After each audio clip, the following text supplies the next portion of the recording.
Assalamualaikum warahmatullahi wabarakatuh. Halo Morowali, sama kita tahu momentum pemilu 2024 sudah semakin dekat. Di pinggir-pinggir jalan dan dimanapun kita akan dengan mudah menemukan atribut-atribut calon legislatif berseliweran.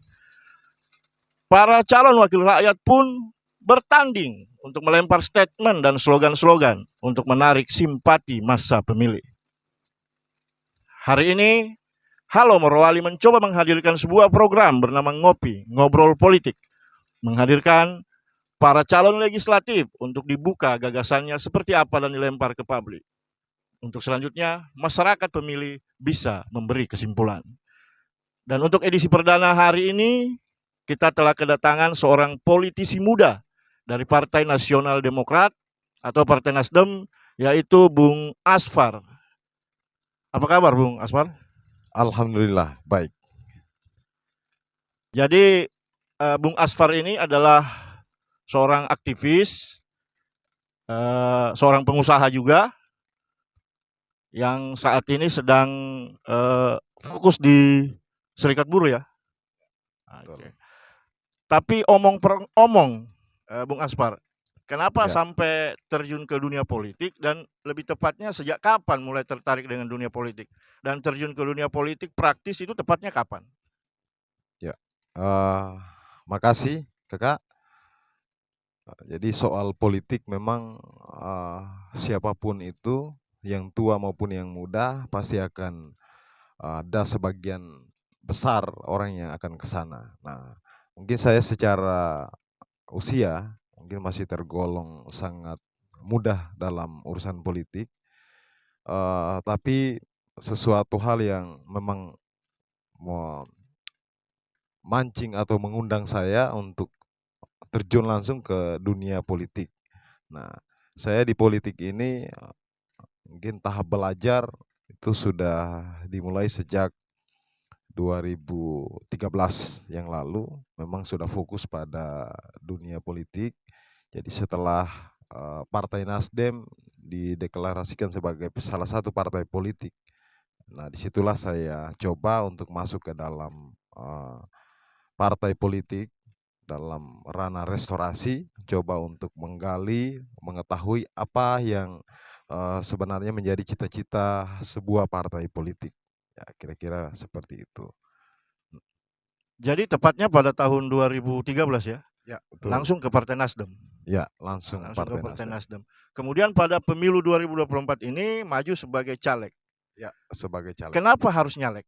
Ya, secara politik, jadi dalam proses Partai Nasdem kita ada namanya tahapan pembelajaran, ada tahapan pendidikan politik yang mungkin kemarin sudah banyak yang mengetahui soal pendidikan partai politik di Partai Nasdem ini. Ada namanya Akademi Bela Negara Partai Nasdem.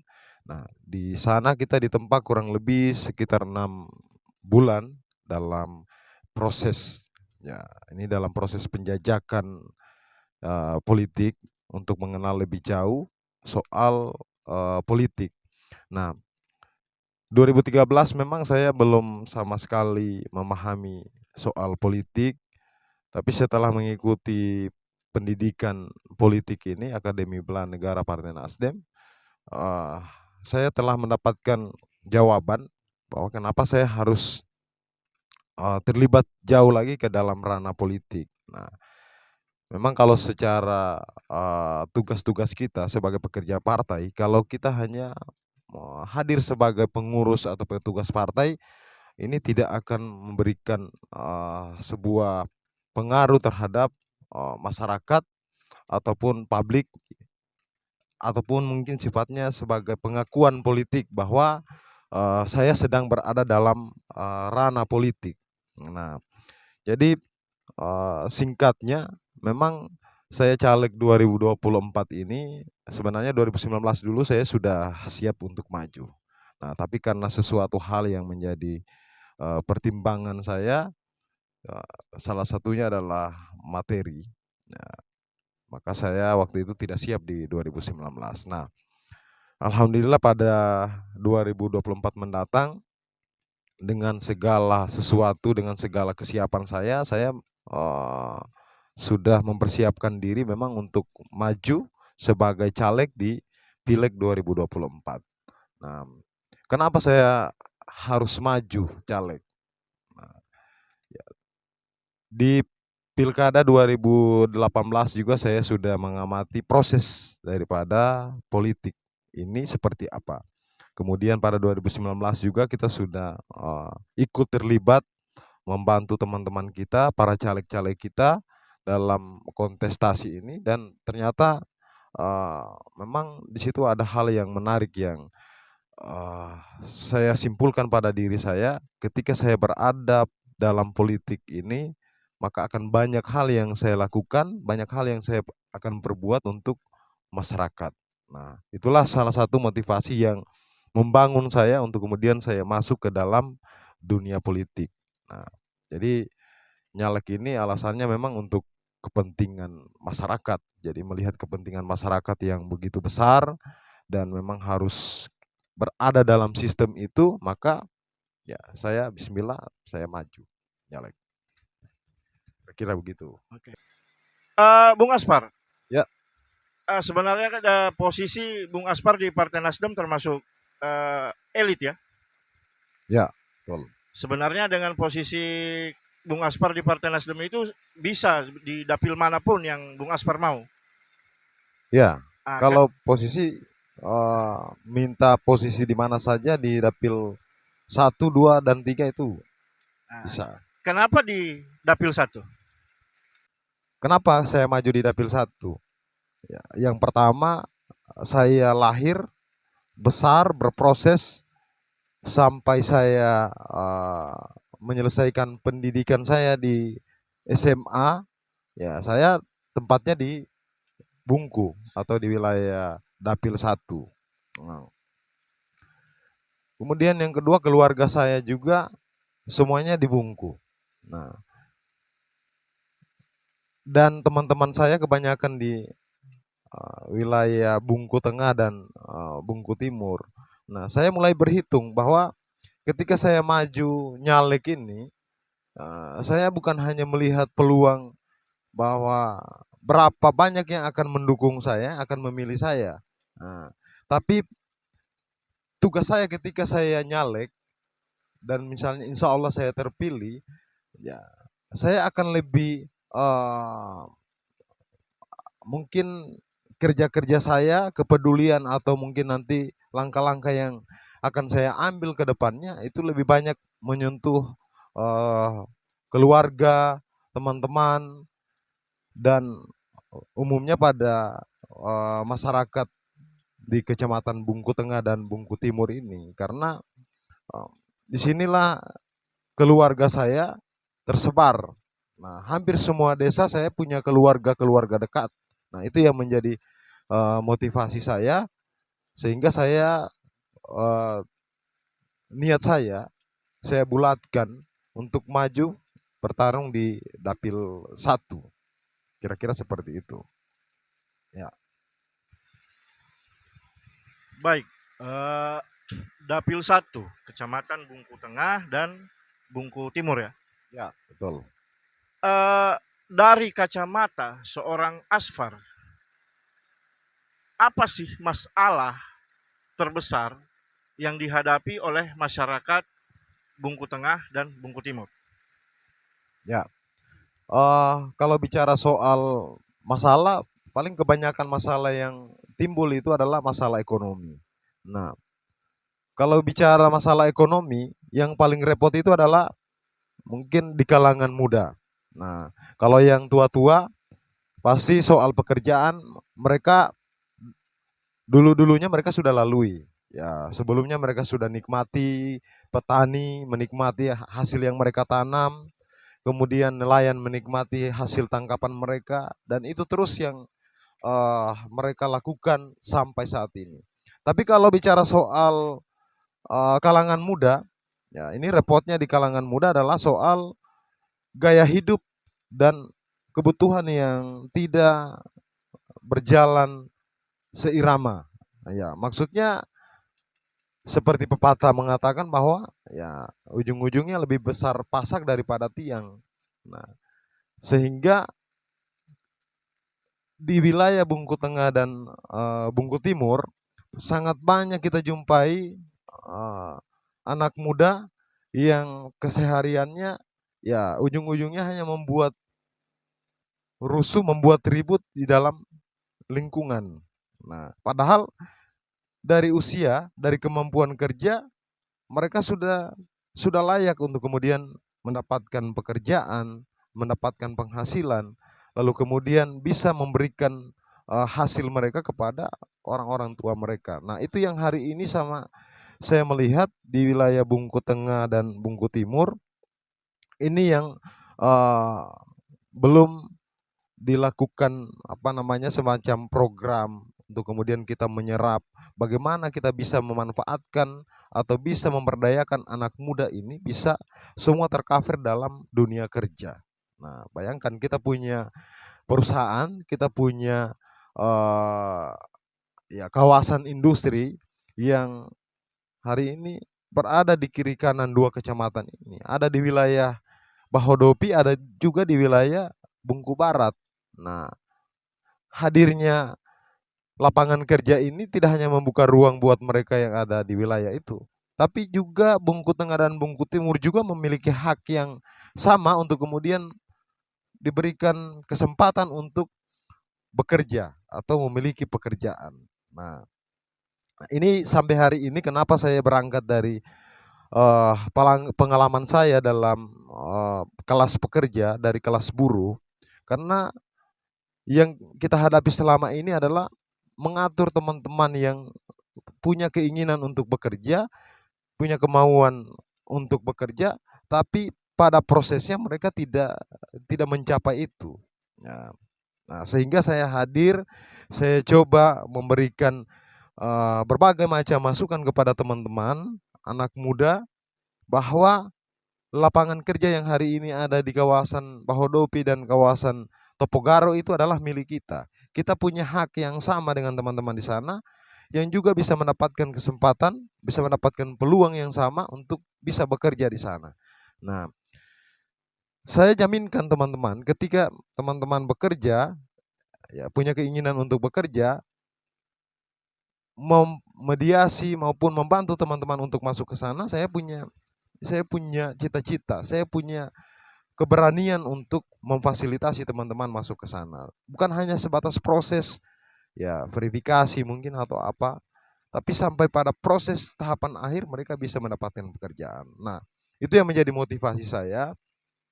Kenapa saya melihat Bungku Tengah dan Bungku Timur ini dengan salah satu faktor yang ya mungkin menjadi permasalahan, yaitu faktor ekonomi. Nah, ketika ini terjawab, ini mampu kita bendung, setiap lulusan sarjana, lulusan SMA mungkin yang tidak lagi mau melanjutkan pendidikannya dan mungkin sudah punya keinginan untuk bekerja, maka dengan mudah kita akan bantu teman-teman untuk bisa mendapatkan pekerjaan itu. Ya, kira-kira seperti itu, Kakak. Dari rentetan permasalahan yang ada di tengah-tengah masyarakat kita, khususnya di Bungku Tengah dan Bungku Timur, ketika misalnya, ini kan kita bicara Bung Aspar mau jadi wakil rakyat, mau jadi Ya, anggota betul, dewan. betul. Apa gagasan solutif, apa solusi yang Bung Aspar siapkan untuk menyelesaikan masalah-masalah yang dihadapi masyarakat kita di Bungku Tengah dan Bungku Timur ketika Bung Aspar terpilih sebagai wakil rakyat di DPRD Kabupaten Morowali. Nah, ketika saya diberikan amanah oleh rakyat untuk duduk di legislatif, nah, saya sudah memiliki beberapa keinginan, beberapa cita-cita yang ini sampai hari ini teman-teman mungkin di legislatif uh, belum melakukan ini, gebrakan-gebrakan ini. Nah, padahal ini adalah hal-hal yang sangat penting yang perlu diserap oleh para anggota dewan, anggota DPRD untuk kemudian bisa membantu teman-teman membantu masyarakat untuk bisa mungkin merubah taraf ekonomi, merubah pendidikan, ya semua sendi-sendi kehidupan itu bisa dirubah. Nah, salah satu gagasan yang hari ini saya uh, miliki, yang sudah saya pikirkan, ini adalah bagaimana teman-teman yang atau adik-adik kita yang menyelesaikan pendidikan di tingkat SMA bisa mendapatkan pendidikan yang layak lagi di tingkat tinggi atau di tahapan yang lebih tinggi. Nah, salah satu keluhan orang tua ketika bicara soal melanjutkan pendidikan, ya pasti berpikir soal ekonomi. Nah, kita tidak punya uang untuk memberikan dukungan, mendorong anak-anak ini untuk melanjutkan pendidikan. Itu salah satu alasan orang tua. Nah, hari ini di Morowali, perguruan tinggi, sekolah-sekolah sudah disiapkan. Nah, termasuk sekolah-sekolah gratis yang menyerap para anak-anak anak didik ini, para siswa-siswa yang lulusan-lulusan terbaik ini untuk masuk ke dalam pendidikan itu. Saya kasih satu contoh. Di IMIP kita punya kampus politeknik, ya, yang dimana hari ini telah menyerap ribuan siswa yang lulus dari berbagai daerah. Bukan hanya di Morowali. Kenapa pemerintah, kenapa perwakilan kita tidak begitu fokus menyerap para anak-anak yang lulus dari SMA ini untuk masuk ya ke politeknik ini tadi. Nah, artinya memastikan bahwa orang yang tidak kemampuan ekonomi bisa diserap.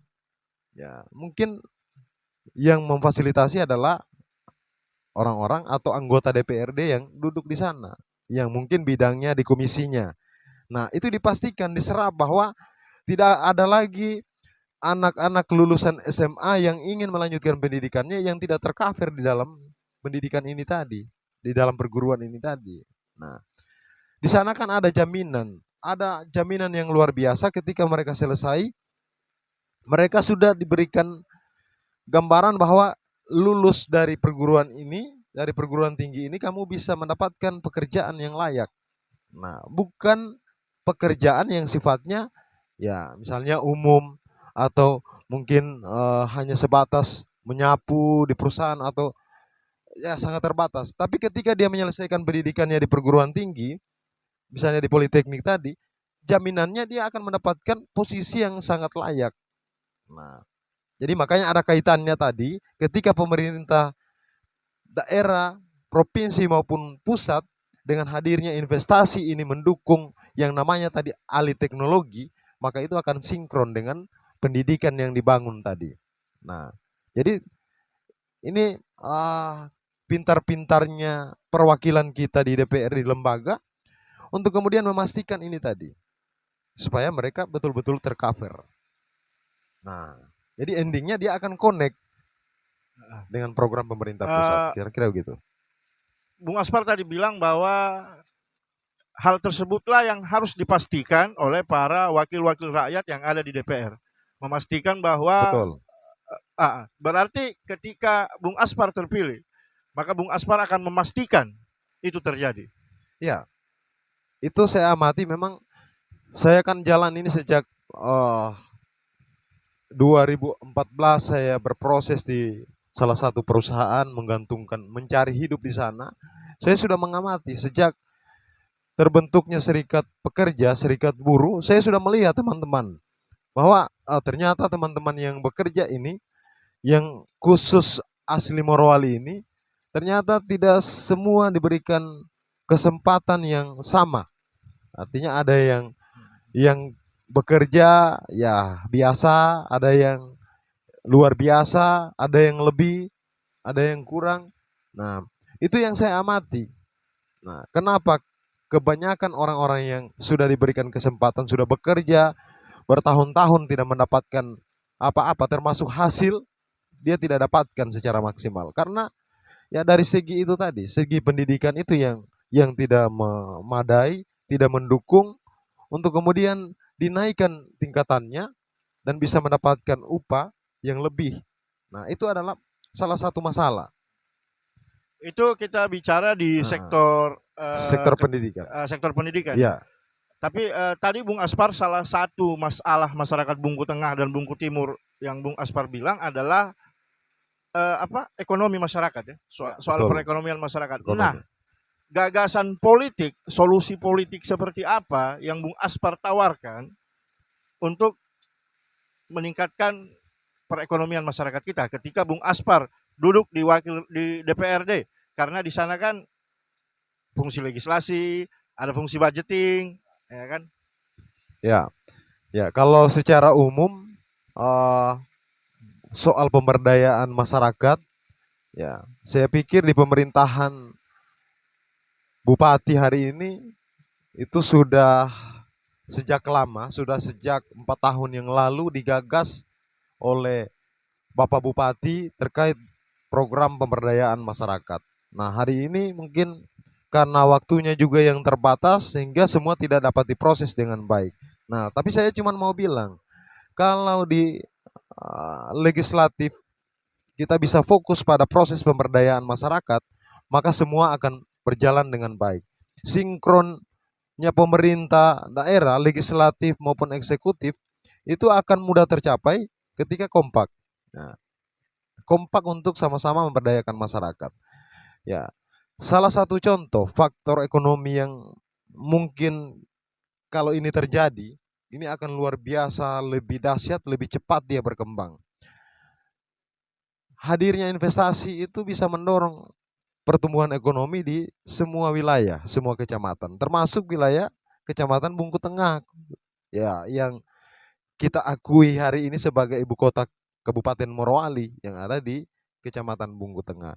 Ekonomi di sini bisa tumbuh lebih cepat, bisa lebih laju lagi ketika investasi yang masuk ke wilayah Morowali ini, ya, misalnya seperti IMIP yang hari ini sudah melakukan produksi, sudah membuka ruang kurang lebih 100.000 pekerja.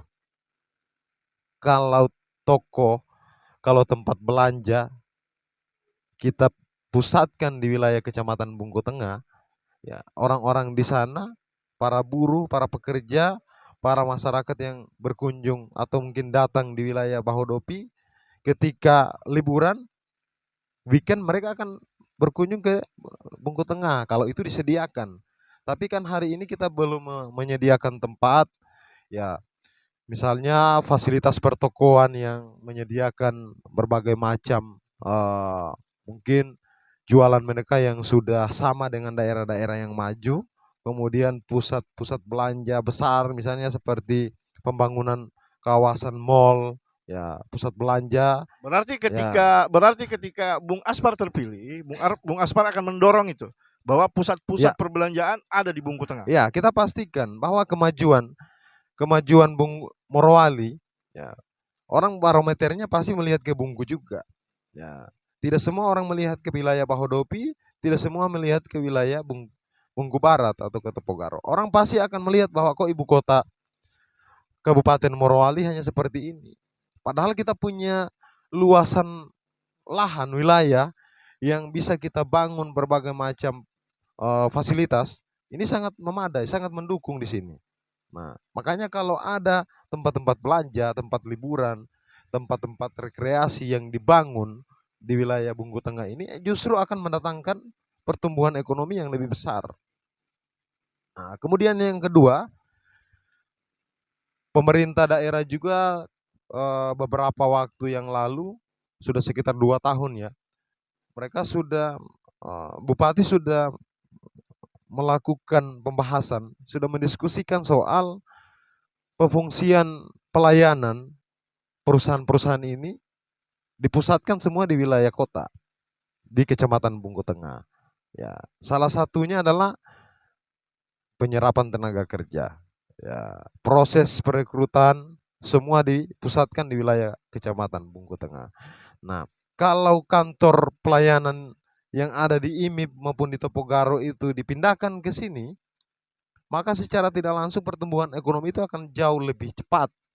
Nah, tapi karena semua dipusatkan di masing-masing kawasan, maka semua orang rame-rame ke sana. Orang Bungku saja ya mau diproses, mau interview, bawa lamaran juga larinya ke sana.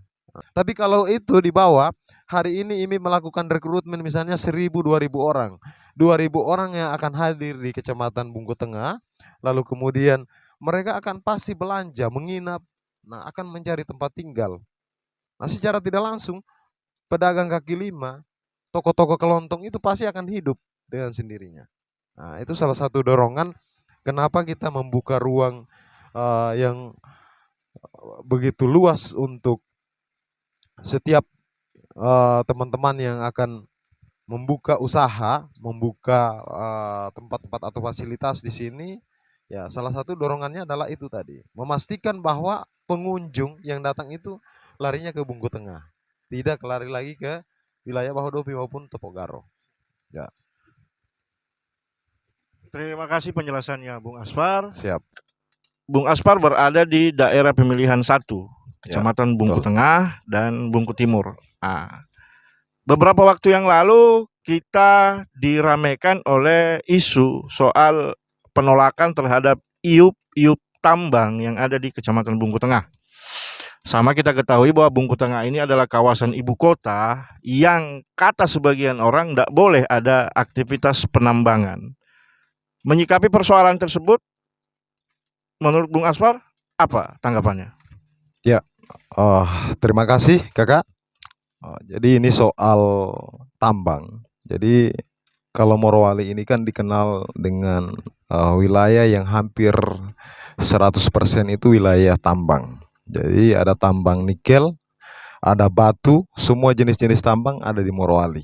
Nah, hari ini Morowali juga tidak menutup ruang bagi siapa saja yang berinvestasi, yang mau masuk ke Morowali untuk menambang, itu tidak ada larangan. Nah, jadi saya hanya mengamati karena saya pada proses penolakan tambang yang dilakukan oleh rekan-rekan kita di front TPA Samoroso kemarin, memang ada hal-hal yang prinsip yang mungkin tidak melibatkan secara penuh para caleg-caleg untuk berbicara soal tambang, ya khususnya di wilayah Bungku Tengah ini, dan kami memahami itu. Nah, mungkin pada kesempatan ini berkaitan dengan tambang, hadirnya IUP di wilayah Bungku Tengah, memang di awal juga kita sudah kaget kok tiba-tiba ada rencana perusahaan yang mau nambang di wilayah Bungku Tengah.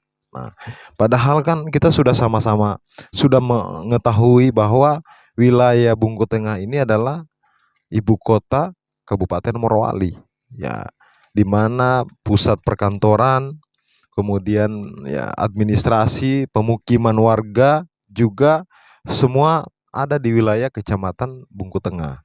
Nah, Bahodopi dan Topogaro saja warganya sudah hampir, ya sudah rata-rata mencari tempat, ya relokasi mandiri, sudah cari tempat tinggal di wilayah Kecamatan Bungku Tengah.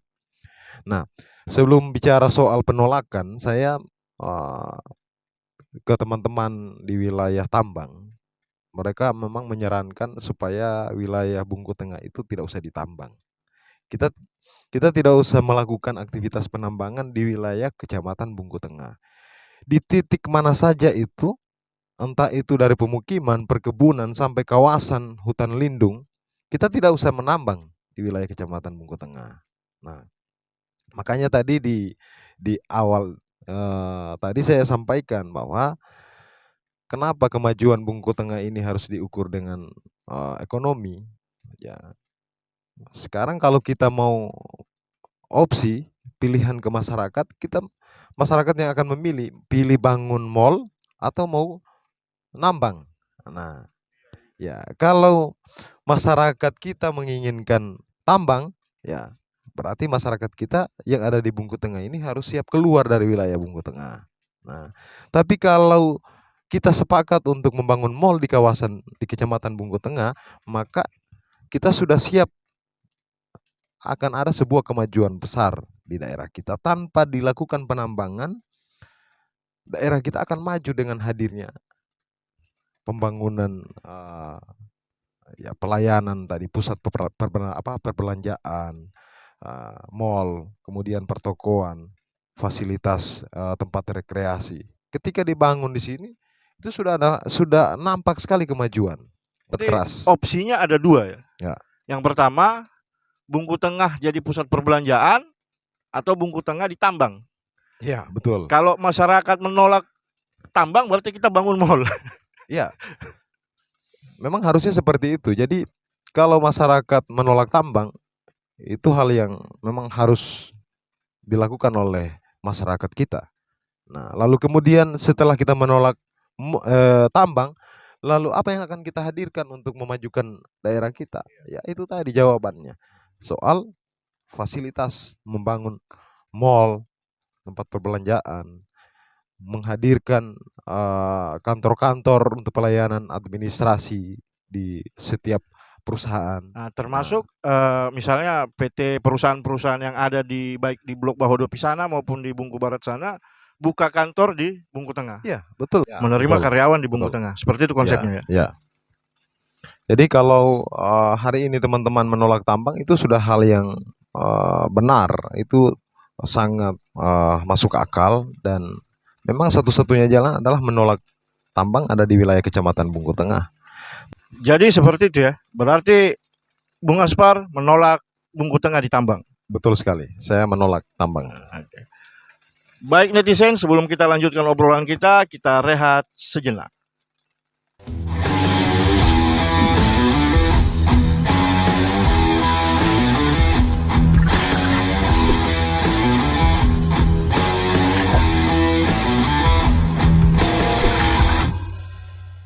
Baik netizen, balik lagi di ngopi bareng, ngobrol politik di Halo Morowali bareng Bung Aspar, Ya.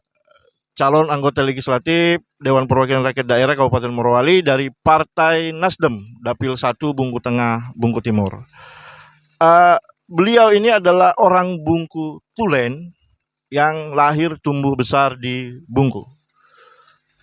Mungkin ada baiknya Bung Aspar saya persilahkan untuk menyapa netizen kita ya di Kabupaten Morowali, khususnya yang ada di Bungku Tengah dan Bungku Timur.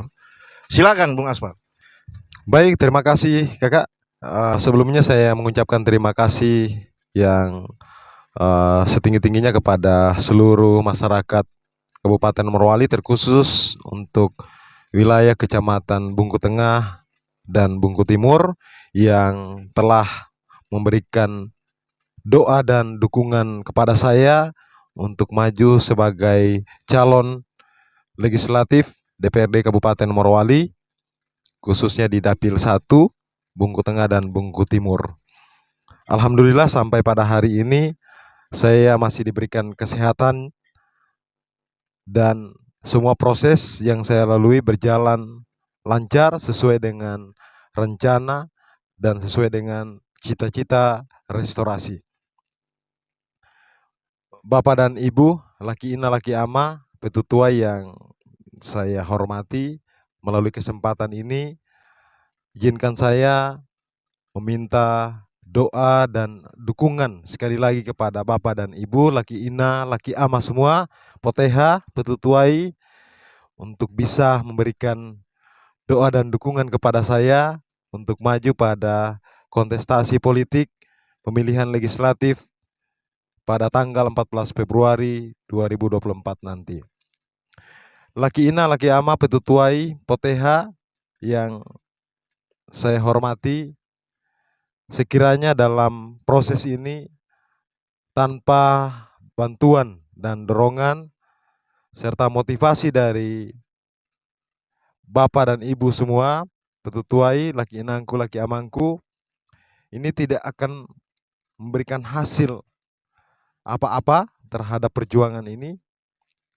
Untuk itu saya meminta doa dan dukungan dari hati Bapak dan Ibu sekalian, laki ina, laki ama, potehangku, petutuaingku, untuk bisa memberikan dukungan kepada saya dan bisa memberikan bukti bahwa saya di 2024 mendatang bisa menjadi penyambung lidah, penyambung aspirasi dari Bapak, Ibu, Laki Ina, Laki Ama, Poteha, dan Petutuai sekalian. Saya Asfar adalah putra asli Bungku yang lahir di Bente pada tanggal 1 Januari 1990 dan hari ini tinggal di Desa Bente. Setelah saya punya niat untuk maju, alhamdulillah, terkhusus untuk keluarga, saudara-saudara saya, masyarakat Desa Bente pada khususnya telah membuka ruang, memberikan dukungan kepada saya untuk bisa maju dan menjadi perwakilan masyarakat Bungku pada pemilihan legislatif 2024 mendatang. Saya hanya ingin berpesan kepada Laki Ina, Laki Ama, Poteha, Petutuai sekalian, bahwa pertarungan politik ini adalah pertarungan yang harus tetap menjaga kekeluargaan, menjaga keakraban, silaturahmi di antara semua elemen agar tidak ada perpecahan ke depannya. Nah, saya ingin melihat Laki Ina, Laki Ama, Petutuai sekalian, hasil dari pileg ini adalah hasil yang murni tanpa kecurangan. Untuk itu, saya Asfar, saya memiliki tagline untuk maju, berani, maju, menang tanpa kecurangan.